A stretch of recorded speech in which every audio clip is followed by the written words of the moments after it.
Okay, I'm sorry about that, guys. I got a phone call and I wasn't expecting it, so I'm gonna repeat myself, and I'm not sorry about that because I don't know where I left off.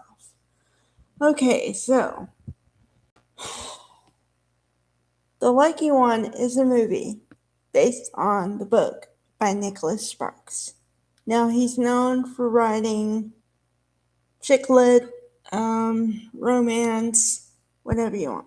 Okay, and he has made a bunch of movies based on his books, and he is a big part of it. And he has been working with the same producer, Denise Denovi, for years. So they have a team, and they're really familiar with each other. So most of the movies, I have to say, they stick to the book, but some of them have an element of there's always an element of drama, and it always involves rain for some reason. Okay, but this story is two characters, Beth and Logan. Logan was in the U.S. Marines. He did 3 tours. He was 25. He's 25 in the movie. Did 3 tours, and now he's out, and he's trying to figure out what he wants to do with life. So, um, okay. So then, all right. I told you the thing about the picture and everything. Okay, so he goes to see her, Beth, but he wants to tell her the truth of why is he there, but telling somebody, oh yeah, by the way, I just happen to have your picture and now I want to meet you, it's a little bit, scary, eerie. So he says, and then she just jumps to the conclusion that he's looking for a job at the kennel anyway because they're trying to get somebody to help him out. So she says, "Oh, you're trying to fill out a job application and you want to help around the kennel." And so he starts filling out the application, and then he says, "I'm Marine," and she says, "Okay, you can stop filling out the application."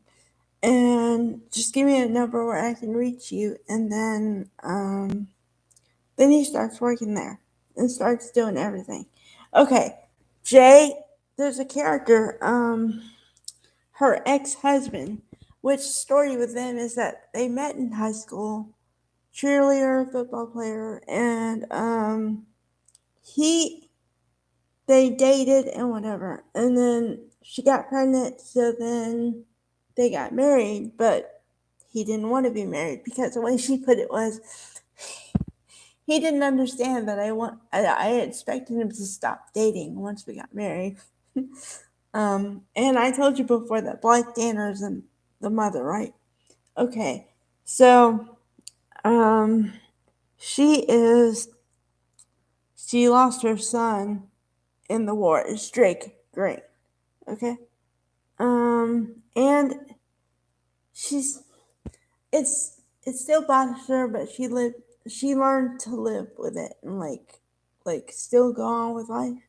But Beth is in this kind of a hole, not a depression, but like a she doesn't know all the circumstances, so she feels trapped in the past or something, and then all of a sudden this guy has all the answers, but she doesn't know that.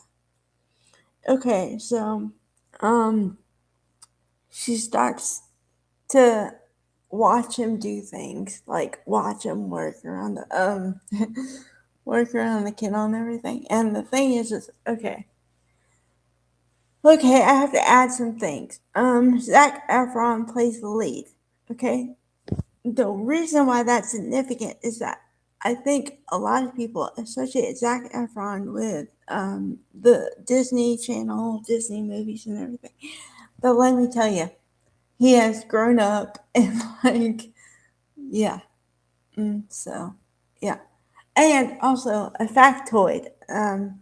When they were gonna cast the movie, um, Nicholas Sparks had Ryan Gosling in mind for the role.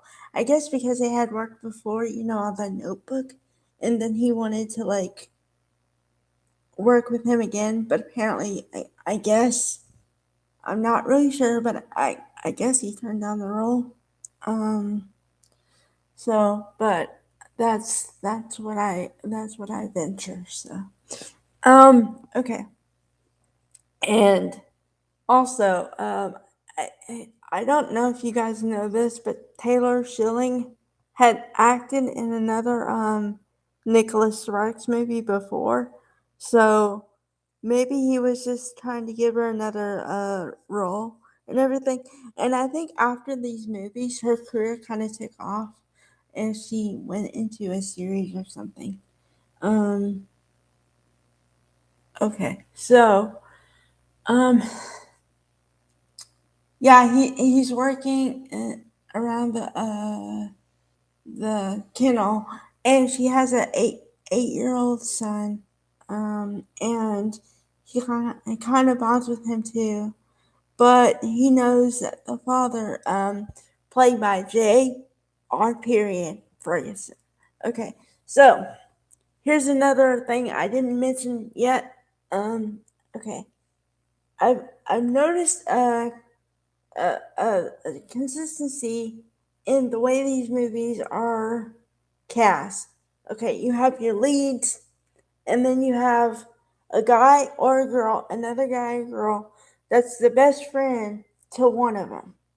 And it's either the best friend if it's a woman or a jealous guy ex if it's a guy, because it's always that way. It's always the guy. The second guy had the woman first. So it's like he treats her like a piece of property. Like, you can't have my wife because she she was my wife, or my girlfriend first. Like a jealousy. I don't understand it. But I've seen the roles enough to know that. So yeah, okay. So, but the guy J.R. Ferguson plays a bigger part in this movie than just a side thing, because he's the kid's father, but then that figures prominently in the child's life and how he deals with everything else. Okay? So, of course, they have the normal father son relationship, but the father, takes it for granted, and her, being the mother, tries to instill in him that, you don't have to treat him like that, and that he would walk through a wall for you, but you don't appreciate that. So there's that piece. And then that comes to a head because, well, in a couple places. But he the officer, and also he's an officer, so like a police officer. Okay, so he said, Zach Efron's character says to him, because I've met a lot of guys like you think because you have a badge and everything, that gives you permission to do whatever you want, but that's not true. So but yeah, I would say he acts like that. So then, okay, so then the father doesn't want him to be perceived as a sissy. So then, when he says he wants to play a musical instrument, his father probably told him no, because his um Logan tries to tell him, like, you can play the violin, and he's like, no. And I don't think that he would say no that adamantly if he didn't feel like he would be not up to his father's standards if he did that. Okay, so then we get to the part of the romance. Of course, there has to be romance for a romantic movie, right? Okay, these scenes do not disappoint. Okay, the first time they kiss is like magic, number one. Number two, okay, I know that they have to have love scenes, and it's like, you could label it sex scene, whatever, but it's like very tame. But it gets the point across. Believe me, I was like, wow, okay, yeah. Um, Yeah, no, but it's good. But you have to watch it, and for reference's sake, it's 2 hours and 5 minutes. Okay, so only like 2 hours, so it's worth it. Um, but yeah, so there is the romance piece in there, and oh, and then the final, or not the final scene, but the scene before that. Okay, here's what happens. The J.R. Ferguson, he wants to be back with her, Beth, and so he says, "Can we try again?" And she says, "No, get over it. I'm over it." Then he doesn't take that well. So then he tries to see his son or whatever, and he even threatens. He's like, "I'll take him from you," and all this stuff. Still, so then he's running, and the kid's running away, right? So then he try, and it just so happens to have really bad weather. And then the kid gets like stuck, not stuck, but almost. So the father's saying, "Come back, don't go out there. It's really bad." So then the kid is like scared to do it. But then Zach Efron's character uh, says, "No, you can be saved and whatever." So then what happens is it's a bridge, but it's like one of those bouncy bridges where you have to step a certain way or you'll fall through, kind of. So the weather conditions are just right. So it's really windy, really rainy, really bad. And so um, he gets stuck in there, and then the father gets really stuck. So Logan has to come to the rescue a little bit and like save. He saved the little boy, and he did try to save the other guy, but it was too late, and it was it was shocking because you go from like, okay, save him, but then he got stuck in the middle of the bridge, and then the wood from the treehouse was pelting at his head, and it's just too much. And then he was like swept away to the ocean or something. It's like really dramatic. I gasped when I saw that scene. It really was like, wow, okay. But it's a really good movie, and I'm sorry. Okay, I'm sorry I ran long. I'm sorry I had to do this over again. I'm sorry, guys. Okay.